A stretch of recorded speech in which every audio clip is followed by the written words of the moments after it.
নমস্কার বন্ধুরা, আল্লাহ cooking channel থেকে একটা রেসিপি নিয়ে চলে এলাম।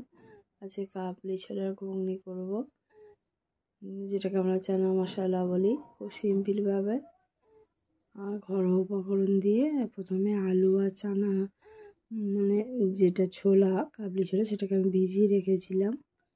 এখন সেটা অনেকটা ফুলে গেছে, দেখো বন্ধুরা। এবার প্রেশার কুকারে সিদ্ধ করে নিচ্ছি। তার সঙ্গে আলু আমি খোসা ছাড়িয়ে একই সঙ্গে সিদ্ধ করে নেব। জাস্ট দুটো সিটি দেব, দিয়ে আমি প্রেশার কুকারটাকে অফ করে দেবো। বন্ধুরা, সিদ্ধ হোক ততক্ষণ আমি পেঁয়াজ কুটে নেব। আদা রসুন দুটোকে পেস্ট করে নেব, আর টমেটো কুচি আর পাশে ধনে পাতা সব কুচিয়ে আমি রেডি করছি। বন্ধুরা, কাবলি ছোলা আর আলুটা সিদ্ধ হয়ে গেছে, নামে নিয়েছি। এবার কড়া বসিয়ে দিয়েছি। কড়াতে এবারে ফোড়ন দিয়ে আলুটা ভেজে নেব। বন্ধুরা, কড়া গরম হয়ে গেছে, আমি এবার সর্ষের তেল দিয়ে দিচ্ছি। তেলটা গরম হয়ে গেলে আমি শুকনো লঙ্কা ফোড়ন দেব। দেখো, শুকনো লঙ্কা দুটো দিয়ে দিলাম।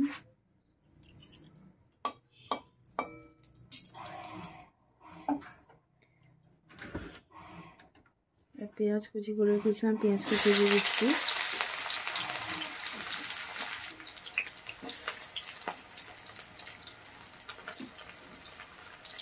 পেঁয়াজটাকে আমি একটু লাল লাল করে ভেজে নেব।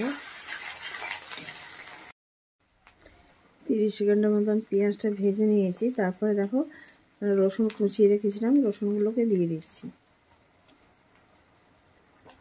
দিয়ে আমি আরও মিনিট খানেক রসুন আর এই পেঁয়াজগুলোকে ভেজে নেব। তো এবার আমি টমেটো কুচি দিয়ে দেবো। একটা বড় টমেটো কুচিয়ে রেখেছিলাম, দিয়ে দিচ্ছি। টমেটোটাকেও ভালো করে আমি একটু কষাবো। 30 সেকেন্ড কষানোর পরে আমি ক্যাপসিকাম একটা গোটা কেটে রেখেছিলাম, সেটাও দিয়ে দিচ্ছি। ক্যাপসিকাম, টমেটো আর রসুন পেঁয়াজ আমি আর 1 মিনিটের মতো কষিয়ে নেব। এই দেখো, কষানো হয়ে গেছে। এবার আমি আদা পেস্ট দিয়ে দিচ্ছি 1 চামচ। এটাও ভালো করে আমি ভেজে নেব 30 সেকেন্ডের মতো। 1 চামচ হলুদের গুঁড়ো দিচ্ছি, 1 চামচ লঙ্কার গুঁড়ো দিচ্ছি, এটা কাশ্মীরি লঙ্কার গুঁড়ো দিচ্ছি। দিয়ে ভালোভাবে কষিয়ে নেব আরও মিনিট 2-এর মতো। দেখো বন্ধুরা, এবার সিদ্ধ করে রাখা যে আলুগুলোকে আমি টুকরো করে নিয়েছিলাম, সেগুলোকে দিয়ে দিচ্ছি। এরমভাবে আলু তোমরা সিদ্ধ করে যদি তরকারি করো, খুব সুন্দর লাগবে খেতে। আলুটা খুব তরকারির সঙ্গে পুরো মিশে গিয়ে তরকারির পুরো টেক্সচারটাই আলাদা হয়ে যায়। এভাবে আমি আলুগুলোকে মশলার সঙ্গে ভেজে নেব 1 মিনিটের মতো। দেখো, এখানে চানাটা সিদ্ধ হয়ে গেছে। কতটা সিদ্ধ হয়েছে দেখো, একদম সিদ্ধ হয়ে গেছে। এতে শুধু সিদ্ধ, প্রেশার কুকারে সিদ্ধ করে নিলে আলু আর খুব সহজে হয়ে যায় এবং তাড়াতাড়ি হয়, গ্যাস বাঁচে, সময়ও বাঁচে। এটাকে দিয়ে দিচ্ছি। দিয়ে আরও 2 মিনিট আমি কষিয়ে নেব। কিছুটা জিরে গুঁড়ো দিয়ে দিচ্ছি।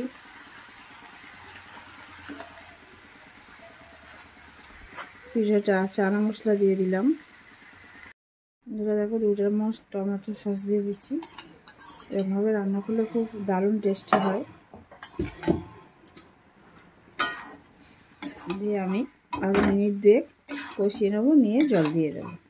এখানে গরম জল দিতে হবে, ঠান্ডা জল দিলে হবে না। অনুযায়ী লবণ দিয়ে দিচ্ছি।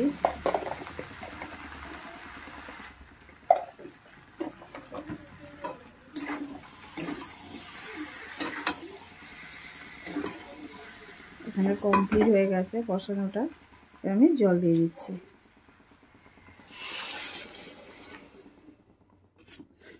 আমি কাবলি ছোলা যে জলটা সিদ্ধ করেছিলাম, সেই জলটাই দিলাম, গরম আছে।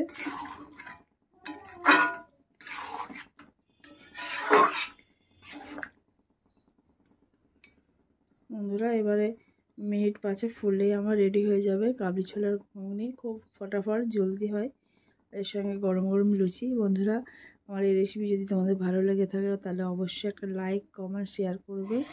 আর যারা নতুন বন্ধু আছে সাবস্ক্রাইব করে পাশে থাকবে। আর পুরনো বন্ধুদেরকে অনেক অনেক ধন্যবাদ যারা আমাকে পাশে আসো, আমাকে সাপোর্ট করেছো। তা 5 মিনিট পরে ফিরে আসছি। বন্ধুরা, মিনিট 2 পরে এলাম। ধনে পাতাটা দিয়ে দেবো।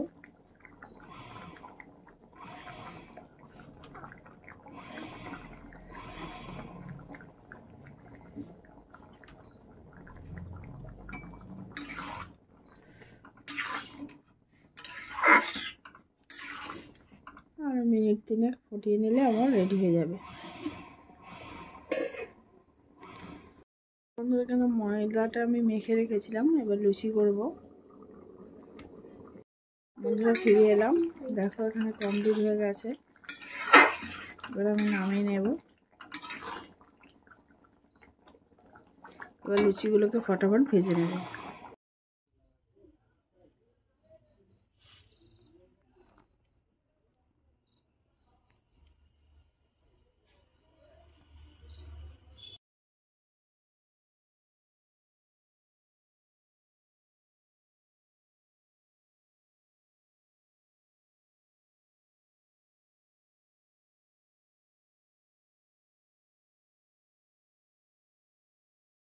তেলটা গরম হয়েছে, লুচিগুলোকে বেলে নিয়েছি, এবার ভেজে নেব।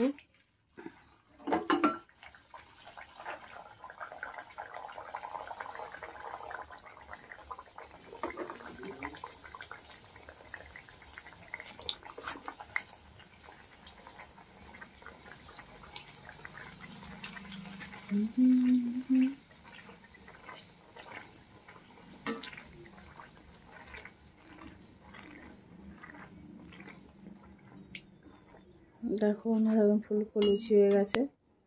সব উল্টে দেব। এইভাবে সব লুচিগুলোকে আমি ভেজে নেব।